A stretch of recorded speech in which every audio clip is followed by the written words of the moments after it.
Before pots, before kitchens, human beings still found a way to make water boil. Not with metal, not with flame. They carried heat inside stone. And when the stone touched water, fire was not owned. It was borrowed from the ground beneath their feet. And cooking was never just about food. It was how a people gathered. It was how time slowed. How knowledge moved Please from hand eat. to hand. There is plenty for the children, too. Thank you, daughter. The spirits have been generous.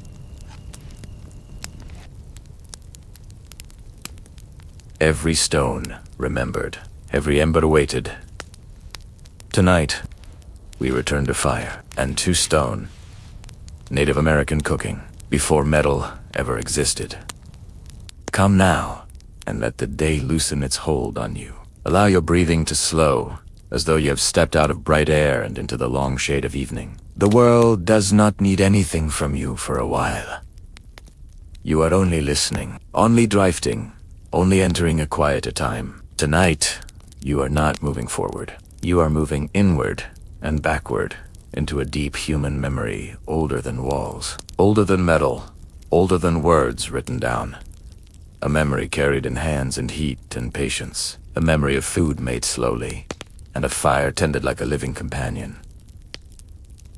Imagine first the land before names, before borders, before roads. A continent breathing on its own time. The sky is wide and unbroken. Grass bends under wind that has crossed hundreds of miles without obstruction. Forests stretch in layered shadows, their canopies whispering to one another. Rivers move with a confidence that comes from knowing exactly where they are going, even if no one else yet does. And within this land, people live not in haste, not in abstraction, but in careful, practiced relationship with what surrounds them. Food is not separated from life here. It is not a commodity, not a recipe written down and repeated without thought. Food is fire and stone. Food is season and weather. Food is memory carried in the body and passed from one set of hands to another. You are arriving at the edge of a small settlement, though it is not fenced, and it does not announce itself loudly. Smoke drifts upward in a thin, patient column, dissolving into the dimming sky. The scent reaches you before any sound does. Wood smoke, earth, and something warm and nourishing beneath it. This is evening. The time when cooking slows and deepens. At the center of this place, a fire has been burning since before sunset. It is not large, not roaring. It does not need to prove anything. Its flames move low and steady, fed with intention. Each piece of wood has been chosen not just for burning, but for how it burns, for the heat it gives, the smoke it releases, the way it settles into glowing coals. Nearby, stones rest close to the fire, some already darkened and cracked from long use. They are smooth in places, rough in others, shaped by water long before they were shaped by hands. These stones are not tools in the modern sense. They are partners. They have been heated, cooled, and heated again across years, across generations. Someone approaches the fire now. They kneel, close enough to feel the warmth on their skin, far enough to respect its reach. Their movements are practiced and quiet, shaped by repetition rather than instruction. No one taught them this in a single moment. They learned it by watching, by helping, by being trusted with small tasks, until those tasks grew larger. They adjust a stone with a piece of wood, turning it slightly so one side faces the heart of the coals. The stone will store this heat, hold it, release it slowly later. This is one of the oldest understandings humans have ever carried, that heat can be saved. That fire does not have to be rushed. Around the fire, others are preparing ingredients gathered earlier in the day.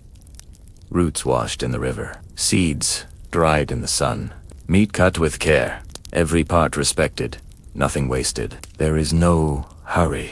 Hunger will be answered, but not impatiently. Cooking here is not loud. There is no clatter, no sharp urgency. The sounds are small and rhythmic. A stone touching earth, a breath exhaled, a low murmur of conversation that drifts in and out like wind through grass. The fire is watched constantly, but gently. Someone feeds it. Someone else lets it rest. Flames rise, then sink back into coals. Heat deepens. Time stretches. This is how food becomes more than sustenance. Stone-lined pits have been dug nearby, shallow and wide. When the stones inside them are hot enough, they will be layered with leaves, with food, with earth again. Heat will move slowly through those layers, cooking not just with fire, but with patience. This is not a technique learned quickly. It is learned by trusting time. As you stand, here quiet, unnoticed, welcome, you begin to feel something older than thought settling into you. A recognition. Fire was never only about survival. It was about gathering, about sitting close enough to one another to share warmth and stories and silence. Stone was never only about hardness. It was about endurance, about holding memory when flesh could not. Across this continent, in deserts and forests, along coasts and plains, these same principles appeared again and again. Different foods, different fuels, different stones, but the same understanding that cooking is a conversation between land and people, moderated by fire. Tonight, you will walk slowly through those conversations. You will feel the heat of stones lifted from coals. You will smell corn roasting in its husk, fish steaming under leaves, roots softening deep underground. You will listen to the quiet authority of elders who know when a fire is ready without touching it. You will rest in the long rhythm of meals that take hours, sometimes days, to prepare. There is no rush to arrive anywhere. For now, the fire continues to burn low and steady. The stones continue to warm. The night continues to deepen, folding itself gently around the people gathered here. And you, already slowing, already drifting, are welcome to stay. The fire will be here for a long time yet. The fire settles as night deepens. Flames shrink inward, drawing closer to the bed of coals, and the color of the heat shifts from bright movement to a quiet, breathing red. Someone adds a single piece of wood, not to make the fire larger, but to guide it, the way one might guide a thought without forcing it. Above, the sky darkens, slowly, stars appearing not all at once, but one by one, as though each must decide when it is ready to be seen. The people around the fire move with the same unspoken rhythm. An older woman crouches near a flat stone that has been heating since dusk. She touches it briefly with the back of her hand, not to test its surface, but to feel the air above it, the way heat rises and curls. She notes, "Onse, the stone is ready." Nearby, a bundle of leaves is unwrapped. Inside are strips of meat, dried earlier in the season, now softened with water and herbs gathered from the edge of the forest. Nothing here is measured by number or weight. It is measured by memory, by knowing how much the family will eat, by knowing how long the night will last. The meat is laid carefully onto the hot stone. There is a quiet sound as it meets the heat knot. A sharp sizzle, but a low, steady whisper. Fat melts. Aroma lifts into the cool air. Smoke carries it outward, threading through the trees, telling the night that food is being made.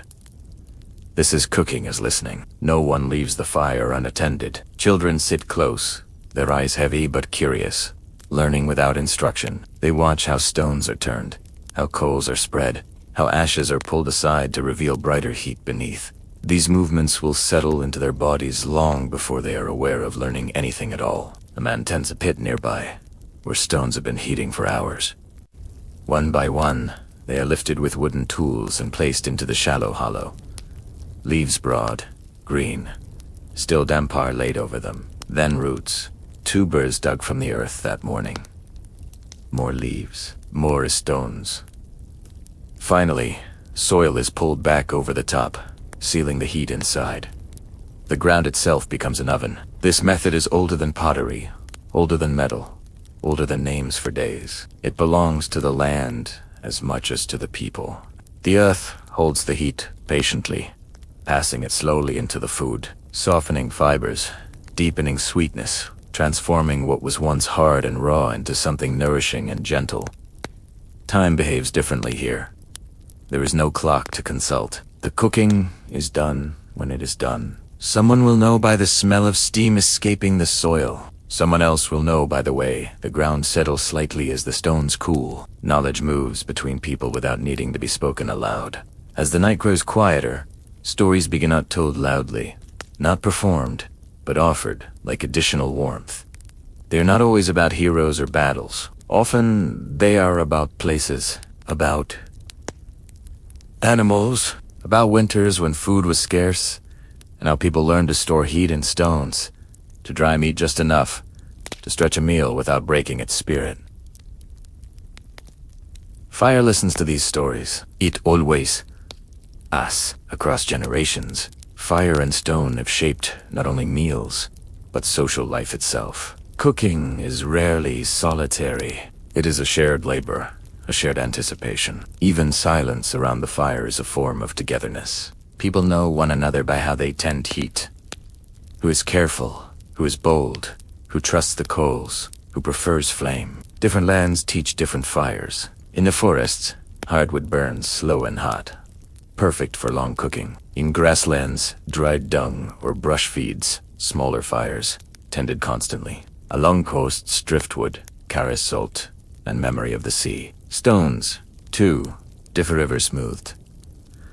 Volcanic, fractured by frostbite, all learn to hold heat in their own way. No stone is used carelessly. Some will crack if heated too quickly. Some will explode if moisture is trapped inside. This knowledge, too, is carried in bodies and stories. Children are warned gently. Mistakes are remembered. At last, food from the hot stone is lifted and shared. Pieces are passed hand to hand. No one eats alone. The first bites are quiet. Warmth spreads outward from mouth to chest, from chest to limbs. The pit will be open later. There is no urgency. It can wait. The earth is still working. As you remain here, your own sense of time loosens further. The day you came from feels distant, thin, unimportant. What matters now is this slow conversation between heat and hunger, between people and place. The fire does not demand attention. It invites italiano. And you, breathing slower now, listening to the soft crack of settling wood, can feel how deeply human this is. How far back this knowledge stretches. How many nights like this have passed under different stars, with different hands warming themselves the same way. The night is not finished yet. The coals are still alive, and the stones beneath the earth are still quietly, patiently cooking. Later, when the fire has softened even further, when its glow is more memory than flame, the pit is opened. Hands work slowly, careful of the heat still held inside the earth.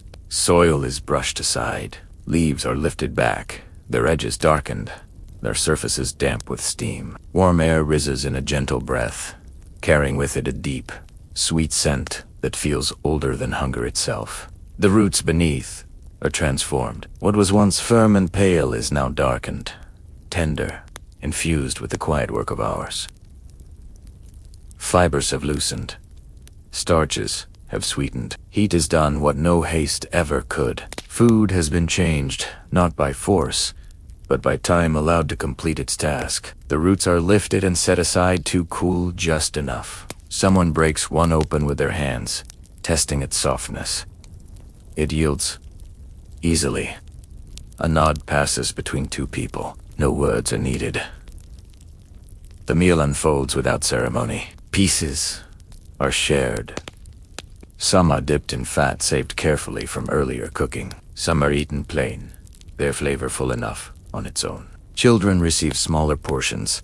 Elders receive the best cuts not by rule, but by instinct shaped over lifetimes. As people heat, the fire continues its slow descent toward rest. Someone smooths the ashes. Someone pushes a coal back into the center, as though tucking it in. The fire will not be allowed to die completely. A living ember will be saved for morning, buried under ash, holding warmth through the night.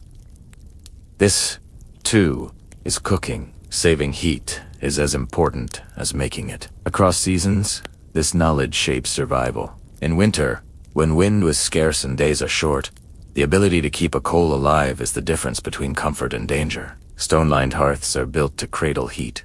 Fires are fed slowly, never wastefully. Food is cooked once, then warmed again gently, never rushed. Fire becomes a companion whose moods are understood. It crackles when wood is too green. It smokes when air is insufficient. It roars when fed carelessly, but when treated with patience, it settles into a steady presence, reliable and calm. Stone remembers this patience. Some stones near the fire bear marks from years of use-darkened patches, shallow depressions worn by countless meals prepared upon them. These marks are not flaws. They are history made visible. Each one represents a time when people gathered, when hunger was answered, when warmth was shared. No one throws these stones away. When a stone finally cracks beyond use, it is not discarded casually. It may be placed at the edge of the hearth, or returned to the river, or left in a place where children will climb on it without knowing what it once held. Even then, its heat memory lingers, invisible but real. Night deepens further. The voices around the fire grow fewer. Some people rise and move toward sleeping places, structures of wood and hide, or simple shelters shaped by land and weather. Others remain drawn by the fire's last quiet hours. An elder speaks softly now, more to the night than to anyone in particular. The words drift like smoke, unstructured, half-remembered. A story about the first fire, about how it was stolen, or found, or gifted, depending on who tells it. The details matter less than the meaning. Fire is not owned. It is cared for. Stone is not conquered. It is partnered with. Cooking, in this understanding, is not separate from respect. Far beyond this single gathering, across mountains and plains, deserts and wetlands, similar scenes unfold. Different languages shape different sounds around the fire. Different foods lie in the pits, on tea stones above the coals. But the rhythm remains. Gather, wait, share.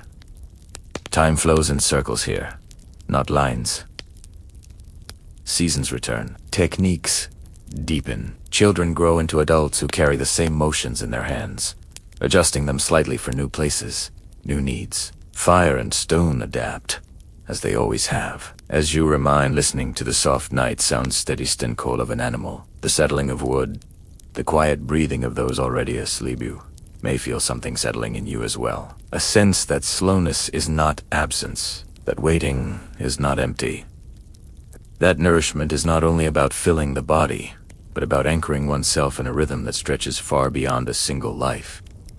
The ember beneath the ash glows faintly. It will still be there in the morning. And so will this knowledge passed not through books or commands, but through warmth, repetition, and the patient trust that fire and stone, when respected, will always answer. Morning comes without announcement. Light does not rush in. It filters. It touches the tops of grasses first, then the edges of shelters, then the faces of those who stir slowly from sleep. The air is cool, carrying the faint, familiar scent of ash and earth. Somewhere near the center of the settlement, the hearth still holds a quiet secret. Someone kneels beside it, brushing aside ash with careful fingers. Beneath, the ember waits dull red, alive. A breath is offered. A sliver of dry wood. The ember responds just as it always has, brightening, warming, remembering its purpose. Fire's never truly gone here. It sleeps, as people do. The morning meal is simpler. There is no need for ceremony. Some of last night's food is warmed gently on a stone placed near, not on the flame. Heat moves slowly back into it, restoring softness without changing its nature. Cooking is not always transformation. Sometimes it is preservation. Children wander closer, still wrapped in sleep. One is handed a small task, holding a stick steady, watching the stone, learning to feel when warmth is enough. This is how knowledge enters the body, not through instruction, but through trust.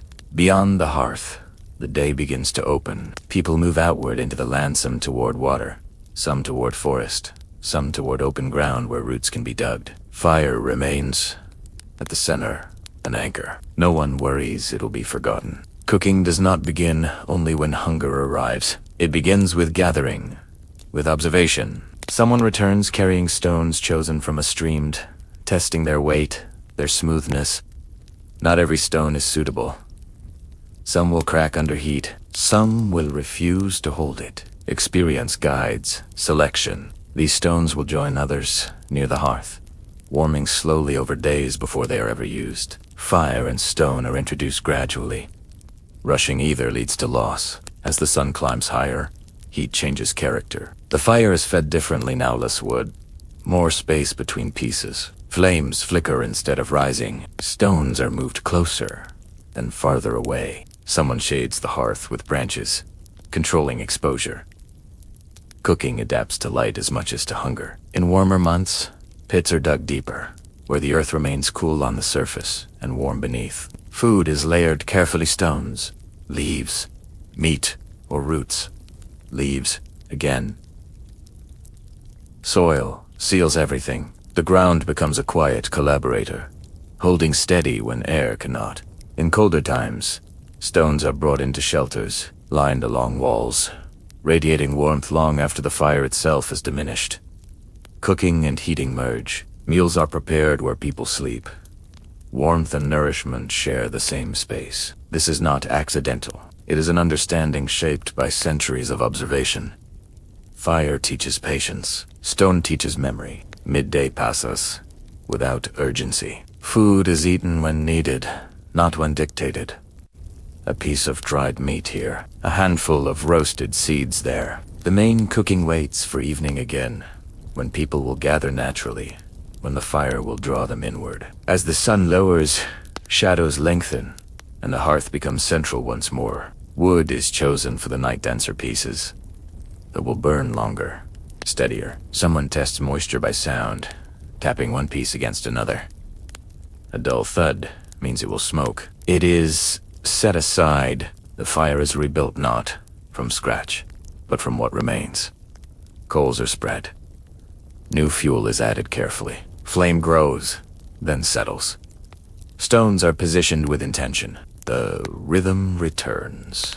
The Zevenine fish has been brought from water not far away. It is cleaned simply, wrapped in leaves that will steam and protect it. Stones are heated until they glow faintly in the dusk. The fish is placed between them, heat surrounding rather than attacking.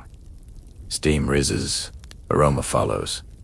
People sit close again. The day's movements dissolve into the shared quiet of waiting. The fire's glow softens faces, blurs edges, makes everyone look a little older, a little younger. At the same time, someone hums, barely audible. Cooking here is never separate from listening to the fire, to one another, to the land that provided what now waits to be eaten. As night returns, the fish is unwrapped. Flesh flakes easily. It is shared without hurry. Bones are set aside respectfully. Nothing is wasted. What cannot be eaten will be returned to the earth or water, complete in a cycle that feels natural, unquestioned. Once again, the fire is banked, ash pulled gently over coals. Stones left where they will cool slowly, releasing their stored warmth into the night air. Stars appear, and you, still here, still listening, may notice how little has changed since you arrived, and how much time has not advanced in steps. It has deepened. Each moment is folded into the next, like layers of leaves over hot stone, each one contributing to a transformation that cannot be rushed. Fire and stone continue their quiet work, and so do you, drifting further into a rhythm that has held human life steady. Night after night, for longer than memory can reach, the nights and days begin to flow into one another so gently that their edges soften. You notice it not as confusion, but as ease.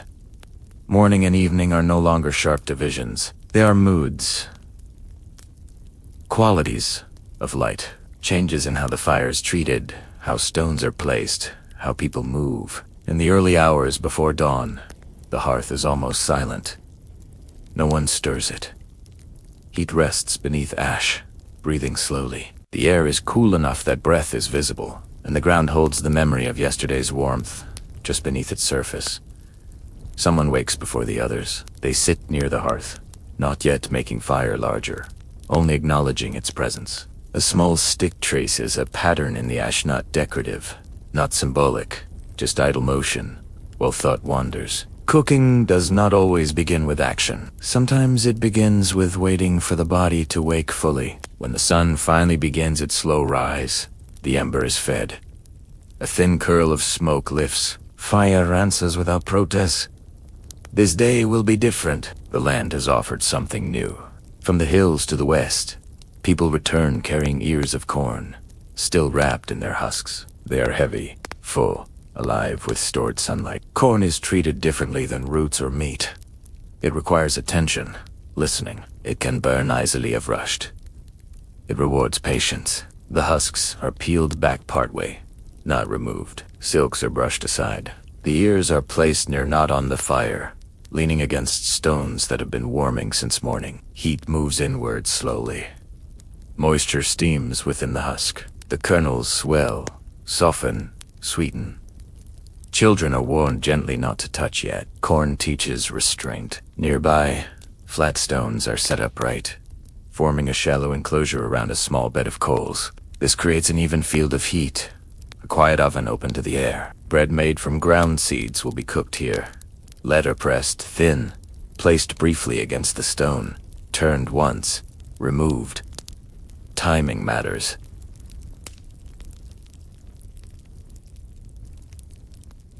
Attention matters. Grinding stones rest nearby. Their surfaces are worn smooth by generations of hands. Seeds are poured into their shallow curves. Another stone moves rhythmically over them. Back and forth. Back and forth. The sound is steady, calming, almost like breath. This work takes time. It is shared. Someone takes over when another grows tired. No one hurries the process. Fine meal cannot be forced from whole seeds. It must be coaxed out slowly. As the day warms, cooking pauses. The fire is allowed to rest lower. Stones remain hot, but not demanding. Food prepared earlier is set aside, covered, protected from insects and sun. The afternoon belongs to other tasks, but the hearth remains central. People pass it as they move through the settlement, glancing at it unconsciously, noting its state. Fire is a presence, not an object. When evening approaches again, the corn is ready. Husks are peeled back fully now, revealing kernels marked by fire's gentle work, speckled with darker spots where heat touched more closely. The smell is warm and comforting, unmistakable. Corn has a way of carrying the season within it. It is eaten simply. No additions. No distraction. Hands become sticky. Laughter rises briefly, then settles. The flatbreads follow, cooked quickly on hot stone. They puff slightly, then are pulled away. Some tear easily, others crack. Each is different. All are accepted. As food is shared, conversation flows, not stories this time, but observations. Weather, animals, scene. The condition of the firewood, cooking blends into life without dividing line. Later, when darkness has settled fully, the fire is reduced once more. Coals are arranged carefully. Stones are shifted to where they will cool slowly, giving back their stored heat through the night. Someone adds a final layer of ash. The ember remains. In the quiet that follows, you become aware of how deeply this rhythm has entered you. Your breathing mirrors the fire's rise and fall. Your thoughts slow to the pace of stone warming, of food transforming underground, unseen. Nothing is wasted here, not heat, not time, not attention. Fire and stone do not demand perfection. They ask only presence. And as the night stretches on, stars moving almost imperceptibly across the sky. The hearth holds steady, a small, ancient center around which human life continues to turn. You remain unneeded but welcome, drifting deeper into this long memory, where nourishment is slow, warmth is shared, and the world moves at a pace the body remembers. The fire waits. So do the stones, and so, gently, do you. The season shifts without ceremony. One morning, the air carries a sharper edge. Leaves move differently. Smoke rises more slowly, lingering closer to the ground. People notice these changes, not with concern, but with adjustment. Fire will be treated differently now. Stone will be asked to hold more. What gathered in recent days is stacked nearer the hearth, sorted by density and dryness. Heavier pieces are saved for night. Lighter ones for morning coaxing. Someone splits a log carefully, listening for the sound that tells them whether it is dried properly. Cooking begins long before food touches heat. As days shorten, meals deepen. Soups become more common liquidy foods that stretch warmth and nourishment together. Stones are heated until they glow softly, then lifted and lowered into vessels of water and meat, bringing the liquid to life without flame touching it directly. Steam rises slowly. Fat gathers on the surface. Flavor develops over hours, not moments. This method is precise in its own quiet way. Stones too hot will crack vessels or scorch foods. Stones too cool will do nothing at all. Knowing the difference is a knowledge held in muscle and instinct. Children watch closely now. They are given small stones to heat, small tasks to practice. They learn by feeling not whose heat but responsibility. A stone placed carelessly can ruin a meal meant for many. This weight is understood early. Outside the shelter, wind moves through trees more insistently. The fire answers by burning lower and steadier, protected by stone walls and earth banks built long ago. Smoke is guided upward and away.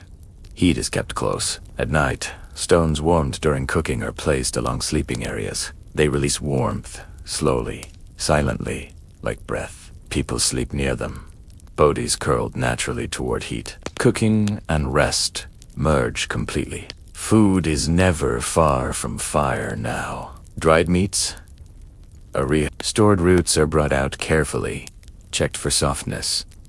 Anything questionable is returned to the earth without argument. Respect includes knowing when not to eat. One evening, a larger pit is prepared. This is not everyday cooking. This is communal. Several families bring what they have meat: roots, seeds, dried berries. Stones are heated for hours until they are almost white with stored fire. The pit is layered deliberately. Stones, leaves, food, leaves, stones again. Soil seals it all. This meal will cook overnight. There is a different feeling around the hearth now. Anticipation stretches across hours. People talk more quietly. The fire is watched with greater care. No one wants to waste this effort. As darkness settles, the pit begins its invisible work. Heat moves through layers, breaking down fibers, blending flavors, transforming many separate offerings into one shared nourishment. People sleep nearby, comforted by the knowledge that the earth is holding their food safely, patiently. Morning comes cool and pale. When the pit is opened, steam rises thick and fragrant. The food inside is unified, not separated by type or ownership. Everything is cooked together. Everything will be eaten together. Portions are shared evenly, but not mechanically. Elders are offered the softest pieces. Children receive what they can manage. No one takes more than needed. Fullness is felt, gradually, warmly. This kind of cooking reinforces something deeper than hunger. It reminds everyone that survival is collective. Fire and stone make this visible. One person cannot lift all the stones alone. One person cannot watch the fire without rest. Cooking is shared because life is shared. As the day moves on, the hearth returns to its quieter rhythm. The large meal gives way to smaller ones. Heat is banked again. Stones cool slowly, retaining their memory of work well done. You notice now how fire is spoken to not aloud, not as ritual, but as presence. Someone murmurs when adding wood. Someone pauses before moving a stone, as though asking permission. This is not belief. It is familiarity. Stone, too, is treated as something that can be tired, that can fail if pushed too hard. Stones are rotated, rested, replaced only when necessary. Nothing here is disposable. As another night settles in, snow threatens in the air, though it has not yet fallen. The fire is prepared carefully, built to last. Stones are positioned to radiate heat inward. Food for the night is simple, warming, steady. You sit near the edge of the light, watching shadows move across familiar surfaces. You feel how deeply these practices have shaped the people here, not just their meals, but their patience, their cooperation, their sense of time. Fire and stone are teachers that never speak. They teach by consequence, by warmth and cold, by nourishment and hunger, by what happens when one rushes and what happens when one waits. As your breathing slows further, matching the steady glow of embers. You may sense how this knowledge has traveled across generations, across landscapes, carried quietly in hands and habits.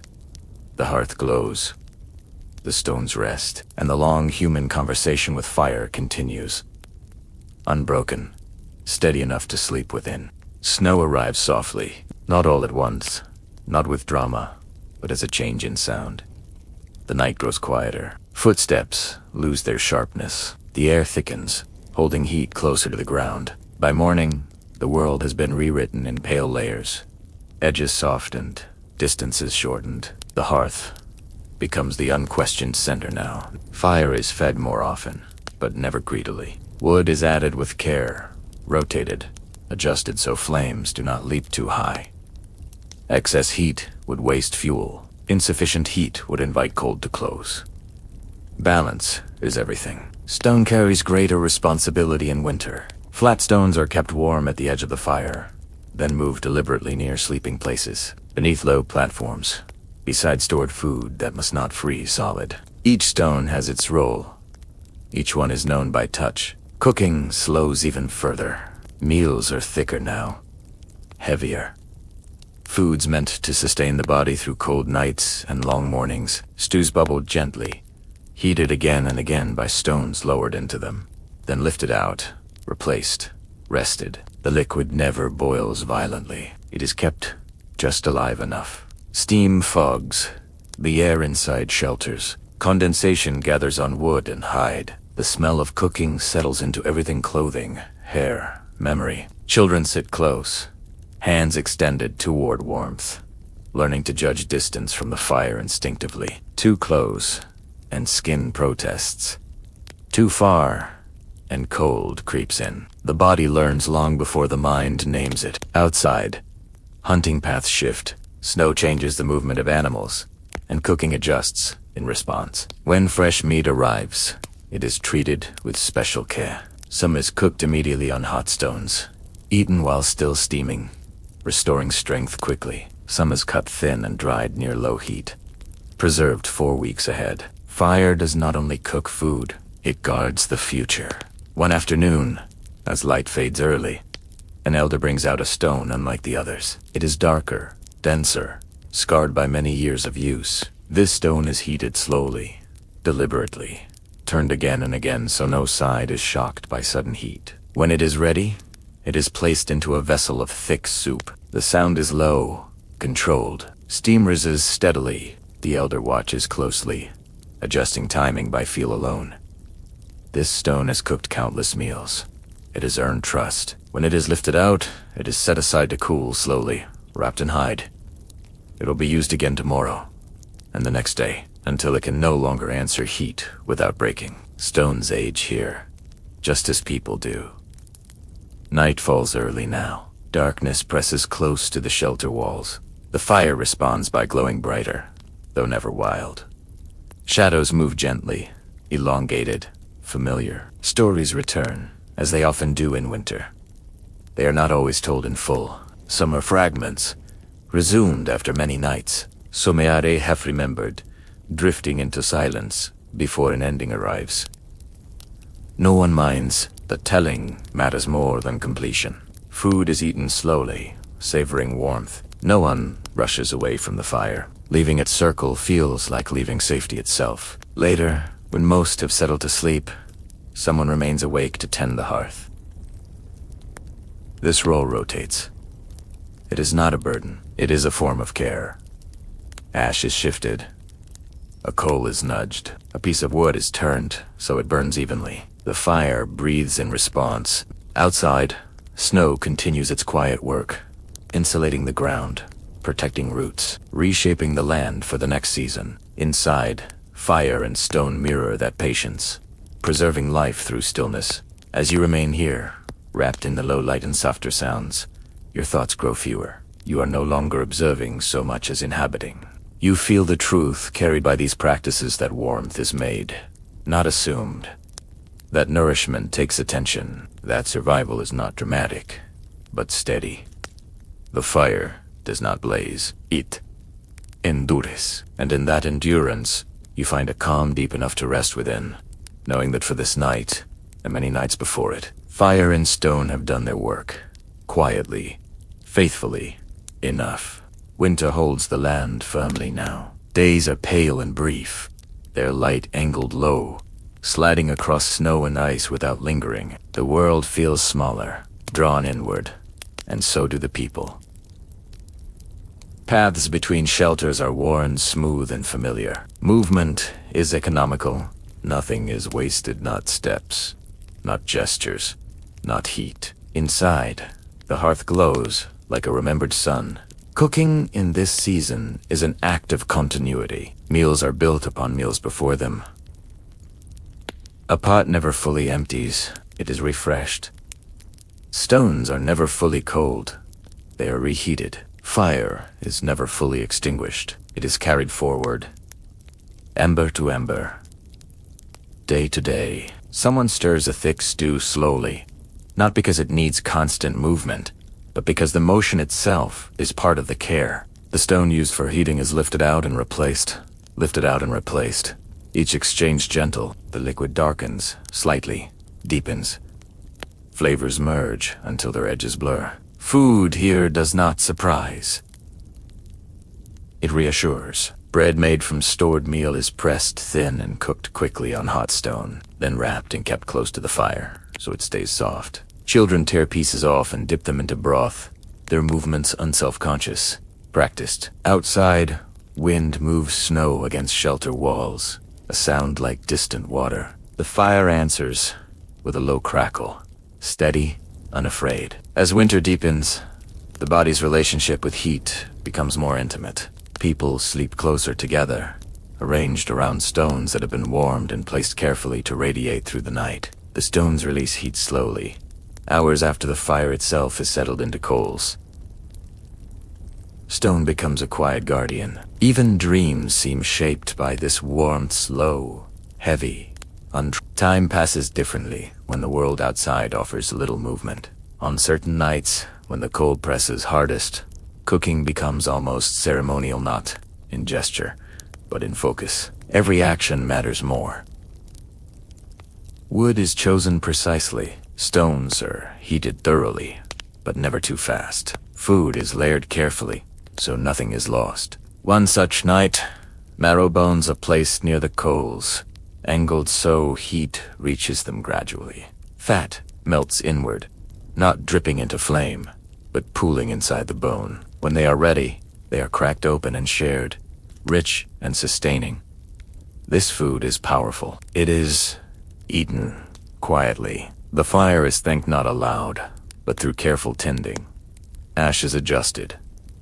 Coals are banked. Stones are returned to places where they can rest. Even scarcity is met with calm. When stores run low, portions become smaller, but patience grows larger.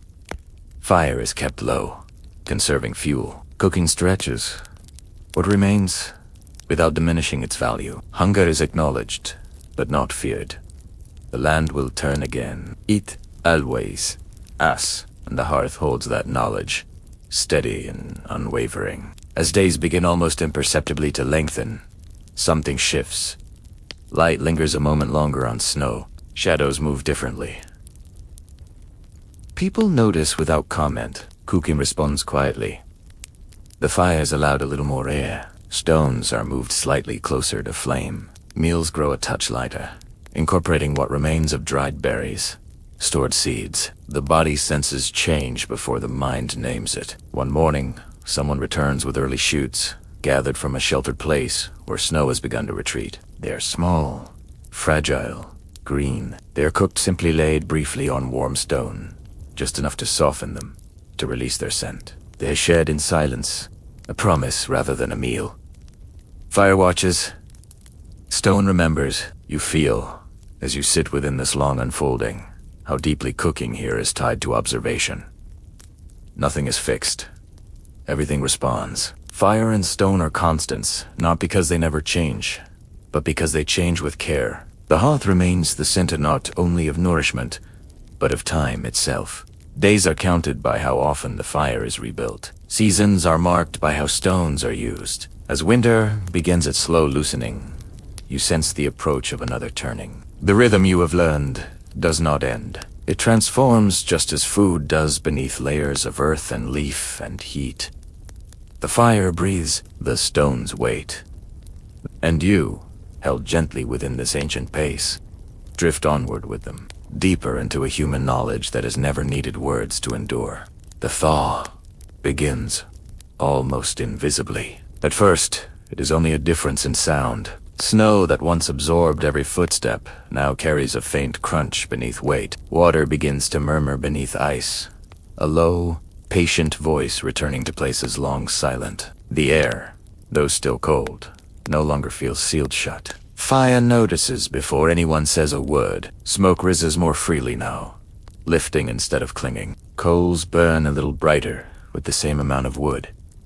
Stones warmed at the hearth cool more quickly when set aside. Heat moves differently through the world again. Cooking responds, as it always does. Winter stews grow thinner, stretched with melted snow and early greens. Stones are no longer needed quite so constantly through the night. Some are allowed to rest longer between uses, set aside to dry fully, their surfaces lightening as moisture leaves them. People begin to spend more time outside the shelter walls, even if only for a short while. Fires are built in open air again, small and deliberate, their smoke rising straight up into the pale sky. The ground itself changes character, where pits were once dug deep to hold precious heat.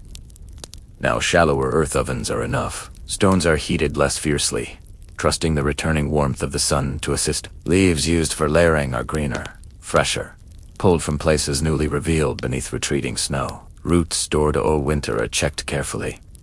Some are still firm and sweet. Others have begun to soften too much. Those are cooked immediately, transformed before time can claim them. Nothing here is wasted, even in abundance. One afternoon, as sunlight lingers longer than it has in many months, a pit is prepared not for necessity, but for renewal. The food placed within is simple roots, early shoots, dried meat softened with water. Stones are heated steadily, without urgency. This meal does not need to be heavy. It needs to mark change. As the pit works quietly beneath the soil, people sit nearby, faces turned toward the sun, eyes happy. The fire crackles softly, more companion than defender now. Children move farther from it, playing at its edge, learning that warmth can be shared with daylight again. When the pit is opened, steam rises into a brighter air. The scent feels lighter too, touched by green. Food is eaten slowly, with the same care as always, but with a subtle difference relief. The land has held them. Fire has held them. Stone has held them. Now, the holding loosens. Cooking becomes more varied as the days lengthen. Fish return to streams. Birds return to skies. Seeds saved all winter are brought out, inspected, sorted. Some will be cooked now. Some will be planted soon. Fire plays its role in both roasting seeds to make them safe, warming soil to prepare it. Stones once kept close to sleeping places are moved outward again, lining hearths, marking cooking spaces, anchoring work areas. Their warmth is no longer needed for survival each night, but their presence remains essential. Knowledge does not disappear with the season. Children are given more responsibility now. They are allowed to tend small fires on their own, to heat stones under watchful eyes. Mistakes are made, stones placed too close. Food scorched slightly, but these are accepted. Learning, like cooking, requires room. Evenings grow more social again. People gather not only to eat, but to talk longer, to sit without drawing as close to the fire. Shadows shorten. The world feels larger. Corn seeds are brought out and warmed briefly on stone not to cook them, but to wake them. This is done carefully, respectfully. Heat is applied just enough to stir life, not end it. Fire knows the difference.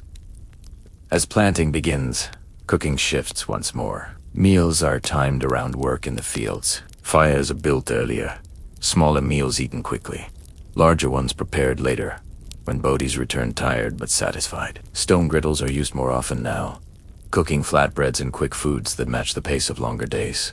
Stones are heated, wiped clean, used, rested, used again. Their surfaces grow darker with memory. Through it all, the hearth remains, The quiet, constant. It is never abandoned. Even when people are gone for hours, a small fire is left banked, or stones are left warm beneath ash. Returning to a cold hearth feels wrong, unsettling, as though a conversation has been broken midst. As you remain within this slow turning, you feel the cycle complete itself, not ending, but renewing. Fire has not changed its nature. Stone has not changed its patience. Only the questions they are asked have shifted. From survival to sustenance. From sustenance to celebration. From celebration back to careful waiting. The rhythm continues. Night comes later now, but when it does, the fire still glows. Stones still hold warmth. Food still transforms under patient attention. And you, carried gently along, sense that this knowledge, this way of cooking with fire and stonies, not something that belongs to the past. It belongs to the long human present, a present slow enough to sleep within. The fire breathes softly. The stones settle, and the lantern once more holds everything together as you drift onward, deeper into rest. As the land warms, time stretches again, not forward, not backward outward. Days widen. Mornings arrive with birdsong instead of frost. Evenings linger, reluctant to release their light. Fire adjusts without instruction, its role shifting subtly from guardian to companion. The hearth is still central, but it no longer holds the entire world close around it. Cooking now begins earlier in the day, not from necessity, but from opportunity. There is more to prepare, more to sare, more to anticipate. The land is offering itself again, and fire and stone stand ready to translate that offering into nourishment. Roots pulled fresh from soft earth are rinsed in cold water, their skins still clinging with soil. They are cooked, simply laid against warm stones. Turned once, eaten with salt and patience. Their flavor is brighter than those stored through winter, less heavy, carrying the promise of what is to come. Fish are more plentiful now. Some are cooked quickly over open flame, held on wooden frames so heat reaches them evenly. Others are wrapped in leaves and nestled among warm stones, steaming gently, protected from direct fire. Each method answers a different need: speed or depth, immediacy or patience. Children run more freely now, but they still return to the fire instinctively. They bring questions shaped like curiosity, not words. Why does one stone crack while another holds? Why does this wood burn fast, and that one slow? The answers are shown, not spoken. Stone tools used for grinding are brought out more often. Seeds gathered early are toasted lightly on flat stones, just enough to deepen their flavor and make them easier to work. The grinding sound returns, steady, rhythmic, comforting. It becomes the background of the season. Fire listens to all of it. Some Benin's cooking becomes almost playful. New combinations are tried-not experiments in the modern sense, but small adjustments. A different leaf used for wrapping, a stone placed slightly closer, a meal cooked a little longer than usual. Results are observed, remembered, folded into future meals. Nothing is written down. Everything is kept. As planting continues, meals grow larger again. Boaties work in the soil need fuel. Fires built a little higher in the evenings. Stones are heated more thoroughly. Food is layered in pits, once more not out of necessity, but efficiency. One cooking can feed many, freeing time for rest. These communal meals feel different now than in winter. There is laughter again. Not subdued, but gentle. Voices carry farther. People sit a little farther apart, not needing to press close for warmth. Fire glows steadily, content. At times, someone brings an old stone from the edge of the hearth, a stone that has not been used for cooking in many seasons. It is cleaned, warmed, slowly, tested. If it responds well, it is welcomed back. If it cracks, it is thanked and set aside. Even failure is treated with respect. Stones have lives here. Some are young, still learning heat. Some are old, darkened and scarred. Each has its place. As the moon cycles overhead, marking time more clearly now, cooking aligns with it. Certain foods are prepared at certain phases, not by superstition, but by observation. Moisture changes. Heat behaves differently. Fire is subtle, but it is never random. One night, when the moon is full and light spills generously across the land. A fire is built farther from the shelters, in open space. Stones are arranged in a circle. Food is prepared not in pits or pots, but directly on the stones, shared immediately as it is ready. This is not a feast for survival. It is a meal for connection. People come and go, taking bites, offering pieces, sitting where they please. Fire flickers brighter, enjoying the openness. Smoke rises freely, unbothered by walls or roofs. Children fall asleep nearby, their play fading naturally into rest. Elders sit longer, warmed by stone and memory. Stories surface briefly, then sink back into silence. The fire is allowed to burn down completely that night. In the morning, it will be rebuilt to Zili. Nothing is lost. Letting go is part of knowing how to begin again. As you stay within this unfolding, you sense how deeply fire and stone have shaped not just meals, but attention itself. Cooking here teaches people how to watch without forcing, how to act without rushing, how to trust processes they cannot see. Heat moves through stone. Stone moves through food. Food moves through bodies. Bodies move through the land. Nothing is separate. As evening returns once more, quieter now after a full day, the hearth is rebuilt gently. A familiar stone is placed near the flame.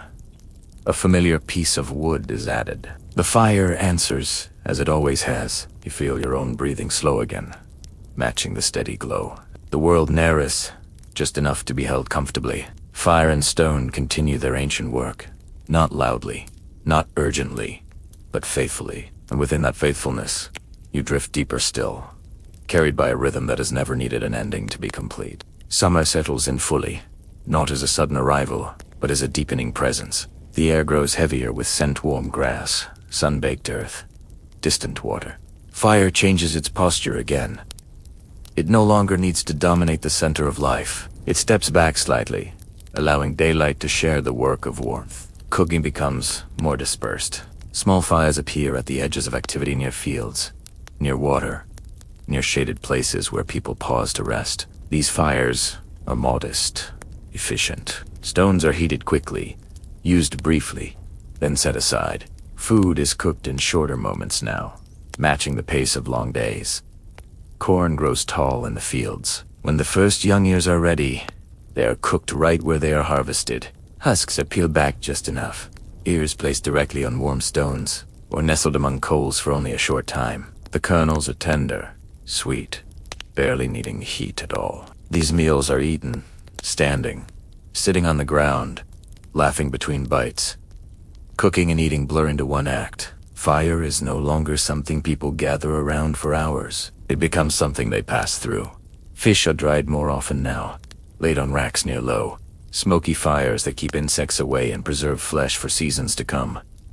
The fires used for this are not hot. They are carefully fed, producing smoke more than flame. Stone plays a quieter role here, anchoring structures, guiding airflow, marking safe distances. Smoke carries stories, outward into trees, across water, into memory. Children are given more freedom around fire now, but also more responsibility. They learn which fires are for cooking, which for drying, which for warmth, which for nothing more than light at night. Fire has many faces, and each is treated differently. Flat stones used for quick cooking grow darker, smoother. Their surfaces shine slightly with accumulated oils and time. These stones are prized. They're cleaned gently, never scraped harshly. Their ability to hold and release heat evenly is trusted completely. In the heat of midday, cooking pauses. Fires are allowed to fade. Stones cool in shade. People rest, conserve energy, let the sun do its work. Eating resumes later, when shadows lengthen and movement becomes easier again. Evenings return as the favorite time. Longer daylight has not erased the pull of fire at dusk. If anything, it has sharpened it. After a day spread wide across the land, people return inward naturally, drawn by the promise of shared warmth and shared food. Now the hearth feels spacious rather than crowded. Meals are lighter, but more varied. Fresh vegetables are cooked briefly, just enough to soften them. Meat is grilled quickly over open flame, turned often, watched closely. Stones are used to regulate heat, moved in and out, shielding flame when needed. Cooking becomes a dance again movement. Attention, adjustment. On Somanites, food is cooked directly on stones that have been heated in the sun all day. These stones are not hot enough to cook everything, but they finish dishes gently, keeping them warm, coaxing flavors without effort. Fire watches from a distance, content to assist when asked. There are nights when no fire is built at all. Food prepared earlier is eaten cool. The sky is clear. Stars emerge slowly. Heat lingers in the ground, in stone, in bodies, still warm from the day. Fire is not missed. It is trusted to return when needed. This trust is the deepest knowledge of all. Fire and stone have taught it. As summer matures, larger gatherings occur. Families from farther away arrive, bringing foods prepared in their own ways. Fires are built larger, but still controlled. Stones are arranged in long lines, creating shared cooking spaces. Here, differences in technique are visible. One group prefers thicker stones, another thinner. Some wrap food tightly, others loosely. None are corrected. Each method carries its own history. Food is exchanged. Knowledge is observed. Respect flows quietly. Late into these nights, after most have eaten and drifted away, a few people remain by the fire. They speak softly, or not at all. Stones glow faintly.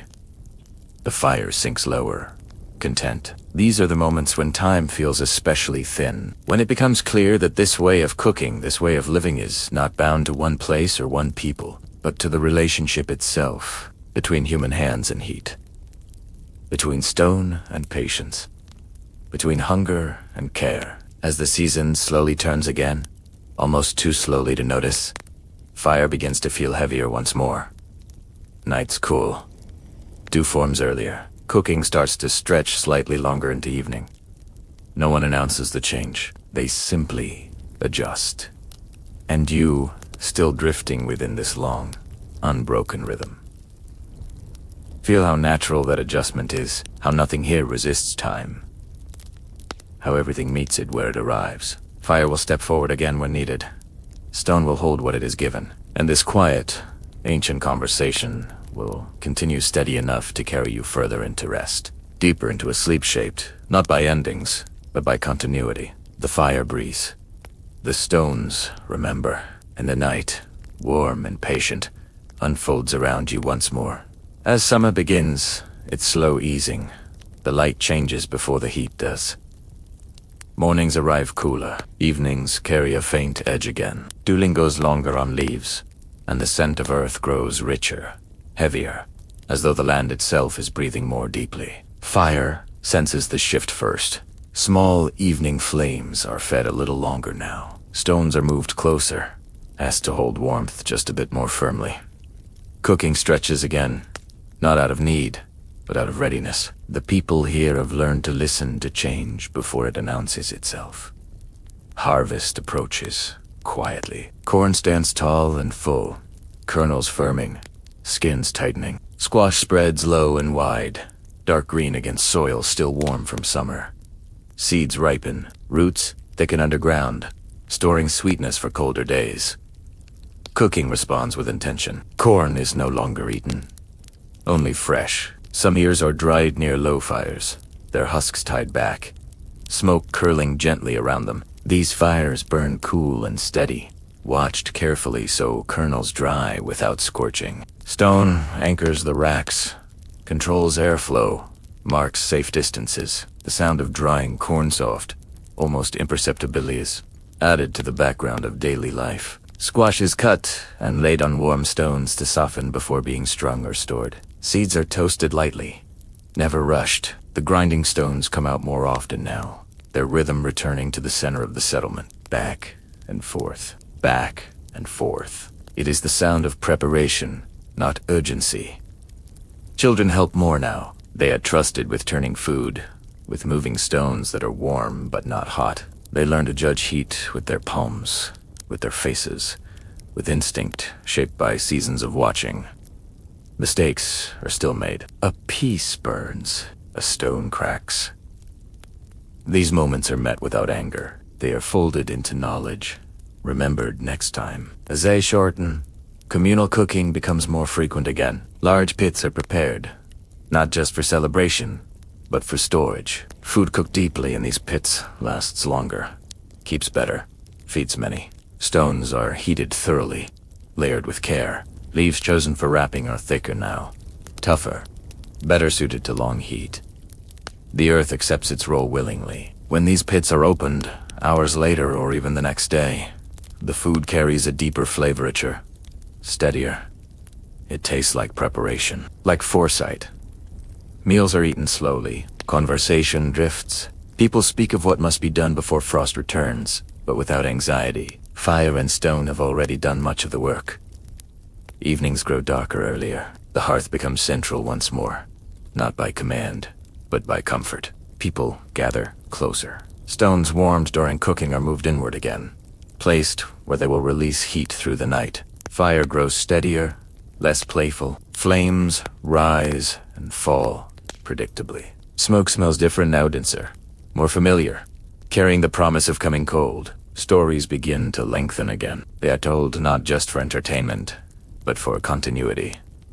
Children listen more closely. They know winter stories matter. They carry instruction disguised as memory: where to find food when snow comes, how to treat fire when fuel is scarce, how stone must be respected when heat is precious. One evening, an elder tells of a time long before any living memory, when fire was not understood, when stone was not trusted. The story is quiet, unfinished, more suggestion than tale. Its purpose is not clarity, but humility. Fire is powerful. Stone is patient. People are neither without the other. As autumn deepens, the first frost touches the edges of leaves. Cooking adapts immediately. Fires are built earlier. Stones are heated longer. Meals grow heavier, richer. Cornmeal breads return, thicker now, cooked slower. Roots pulled fresh from cooling soil are layered into pits once more. Meat is prepared with greater care. Some eaten immediately. Some preserved with smoke and time. Nothing here is reactive. Everything is anticipatory. As you remain within this slow turning, you feel how deeply this way of cooking has shaped the people, not just their bodies, but their sense of security. Fire and stone have taught them to look ahead without fear, to meet change without haste. The hearth glows warmly now against the lengthening night. Stones rest nearby, dark and ready. The land breathes out one season and draws in the next. And you, carried gently within this unbroken rhythm, feel yourself drifting further into calm, into a place where time is not something to outrun, but something to move with.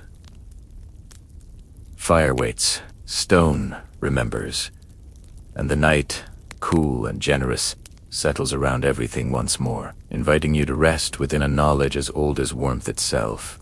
Autumn deepens into itself, layer by layer. Leaves no longer whisper so much as fall.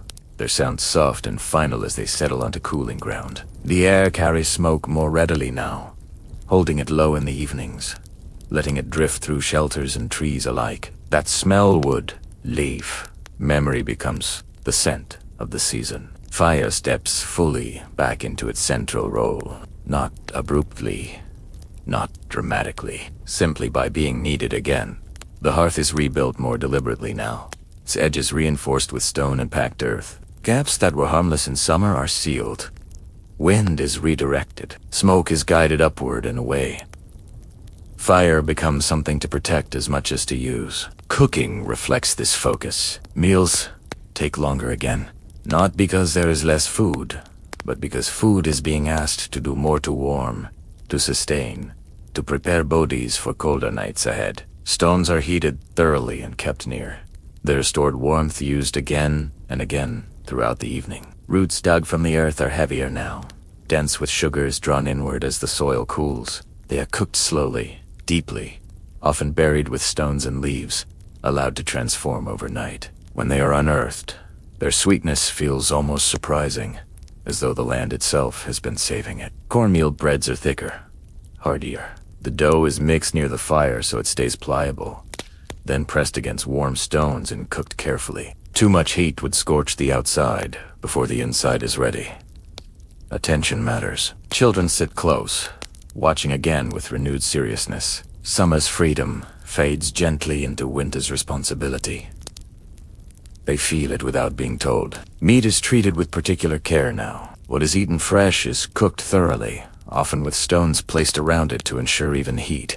What is to be saved is smoked slowly, over fires that burn cool and constant. Stone anchors the smoking racks, absorbs stray heat, prevents flare-up. Fire and stone work together quietly, efficiently. Evenings lengthen. People linger near the hearth, not only to eat, but to be still. The day's work is heavier now. Harvest gathered, tools cleaned, stores checked. Sitting feels earned. Stories return with more regularity, filling the long dark hours. Some are familiar, told many times before. Others surface unexpectedly, fragments remembered by one person and completed by another. Cooking continues through these stories, hands moving almost automatically. A stone is turned. A coal is nudged. A pot is shifted slightly away from flame. No one interrupts the flow. Outside, frost becomes a regular visitor. Each morning, the world glitters briefly before the sun softens it. Fire is greeted each dawn with gratitude not spoken, but felt. One morning, ice rims the water's edge. Fish are fewer now. Cooking shifts again, relying more on stored food, less on what can be gathered fresh. Fire becomes more conservative. Stones are used more strategically, heated once and used many times. Nothing is wasted. As nights grow colder, stones warmed during cooking are placed deliberately around sleeping spaces again. They are not arranged randomly. Each has a known reach, a known duration of warmth. People place them by instinct. Now, their bodies remembering what their minds do not need to calculate. Stone hums softly as it cools, an almost imperceptible sound, felt more than heard. Winter is no longer approaching. It is and yet there is no fear. Fire burns steadily, neither flaring nor failing. Stone holds what it is given. Food, prepared with foresight, waits patiently to be used. The hearth glows with a deeper intensity now. Light reflecting off darker walls, familiar surfaces. Shadows are thicker, but comforting. You sit within this scene, no longer feeling like a visitor. The rhythm has absorbed you. Your breathing matches the slow rise and fall of flame. Your thoughts move at the pace of stones cooling, of food transforming unseen beneath layers of earth. There is nothing you need to do, nothing you need to remember. Fire and stone remember for you. They have always done so, and as another long night settles in quiet, cold, held gently at bay by warmth, and carry you drift further into rest, wrapped in the oldest human knowledge of all. That heat, shared patiently. That food, prepared with respect. That time, met without haste, are enough. The fire glows. The stones wait. And the night, steady and deep, carries you onward, unbroken, into sleep.